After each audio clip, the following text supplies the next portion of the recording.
Ахмет Югнеки әдип Ахмет Ибн Махмуд 12 ғасырдың соңы мен 13 ғасырдың басында өмір сүрген. Түркістан өңіріндегі орта ғасырлық ақын, кәкім, ойшыл. Югнеки қаласында туып өскен. Ахметтің туған жері Түркістанға қарасты Югнақ деген қыстақ.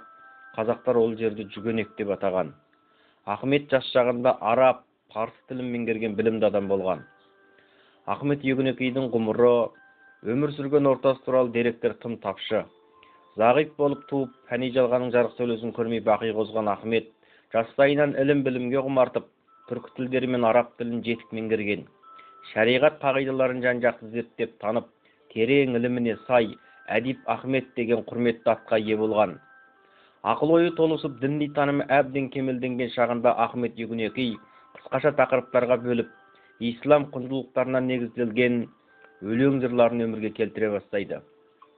Кейін бұл жадыгерліктің басы біріктіріліп, Хибат уел хақайқ, ақиқат сыйы деп аталатын дидактикалық өлеңдер жинағына айналған.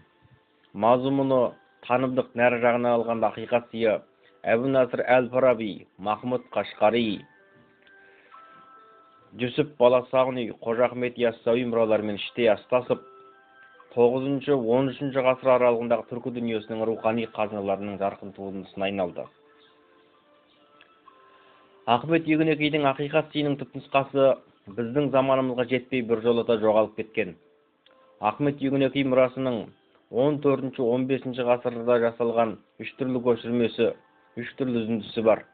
Оның ішінде ең ескісі 1444 жылы Самарқанда Арслан Қожа Тархан әмірдің қалауымен Зайнул Әбдін ибн Сұлтан Бақыт Жұржани Құсайын көшіріп жазған нұсқа. Көне ұйғыр, арагідік арабша қатқа түскен нұсқаның жалпы көлемі 508 жол. Бұл мұра қазір Истанбулда Айя София кітапханасы қорында сақтаулы. Екінші нұсқа Истанбулда 1480 жылы Шайхзада Әбд Әр-Разақтың ұйғыр және араб жазуымен көшірген 506 жолдан тұратын үлгісі, парысша, тәжікше түсініктемелері бар. Истанбулдағы Айя София кітапханасында сақтаулы. Бұл жадыгерлікті Н. Әсім 1915 жылы Әл қаласының Махмутов 1972 жылы алғаш жариялаған. Ақиқат сыйының 3-ші арабша нұсқасы 14 ғасырдың ақырында немесе 15 ғасырдың басында 524 жол өлең көлемінде көшірілген. Ол Истанбулдағы Топкапы сарайында сақтаулы. Сол сияқты ұзын көпірдегі Сейіт Әлі деген кісінің кітапханасынан табылып, Әнқара кітапханасына табыс етіліп, кейін мүлдем жоғалып кеткен. Ахмет Югнеки мұралары туралы дерек бар. Әнқарадағы Мариб кітапханасынан табылған көлемі 4 бет. Берлин ғылым академиясы сақтаулы тұрған өзге нұсқалардың із жосықтары Ахмет Югнеки еңбектерінің қаншалықты кең көлемде таралған дәлелдей түседі. Ақиқат сыйының бірнеше нұсқасын тауып зерттеп жариялауда Н. Әсім, Ыр-Арат, Урадлып, Куалуски, Жылыдени, Сүйіншалип, Айдарып, Құрышанып, Томанып, Сағындығып, Малайып қаласының Махмуд Мұтталип, тағы басқа шығыстанушы ғалымдардың еңбегі зор. Ахмет Югнеки ақиқат сыйының 14 ғасырдағы түпнұсқасының фото көшірмесі транскрипция қазақ тіліне қара сөзбен жолма-жол және өлеңмен аударылып 1985 жылы жарық көрді. Ахмет Югнеки өз шығармаларында дүние жаратылысы мәселелерін ислам қағидаларының негізінде түсіндіреді. Барлық нәрсе бір Алланың еркінде екендігін және оның даралығын дәріптейді. Сол үшін де ақын мәңгілік өлім ұғымы жоқ, ол өмірмен алмасып отырады дейді.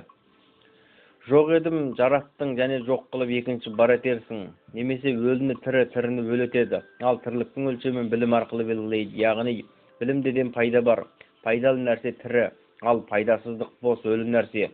Олай болса білім арқылы мәңгілік өмірге қол жеткізуге болады. Өйткені білімдінің өзі өлуі мүмкін, бірақ ат өлмейді. Ахмет Югнеки үшін білім көп білу емес, таным, Ақиқатты білу, ал ақиқаттың негізі Аллада болса, оны да білім арқылы тануға болады. Бақыт жолы білім арқылы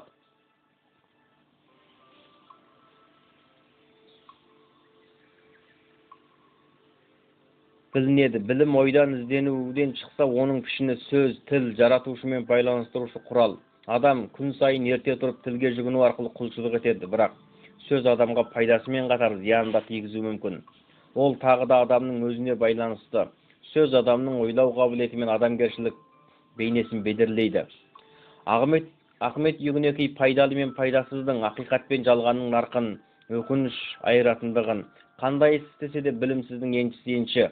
Одан басқа өкініш жоқ. Көп сөйлеген көп өкінеді. Ашкөздіктің соңы өкініш, қайғы қасірет деген жолдар арқылы байқатады. Өкініш мұнда етик нормалардың аражығын ажыратушы ұғым. Осы ұғымға сүйене отырып біз Ахмет Югнекидің этикалық көзқарастарын анықтай аламыз. Ахмет Югнеки үшін бұл дүниеде тұрақты еш нәрсе жоқ. Бәрі де өзгереді. Жас қартаяды, жаңа ескіреді. Барлық толған нәрсе азаяды, түгел кемейді. Сол себепті бұл дүниенің қызығы да жалған, өткінші. Мұнда менікі деген жоқ, өйткені менікі дегенің ертең өзгелердің еншісі болып шығады. Сондықтан дүние қорлық пен ашкөздік адамға бос бейнет әкеледі. Ал оны ойлай берсең, ол сенің тек уайым қайғыңды көбейтеді. Одан да еңбек ет деп тұжырымдайды. Кішіпейілдік пен жомарттықты, сабырлық пен көнбістікті мадақтайды.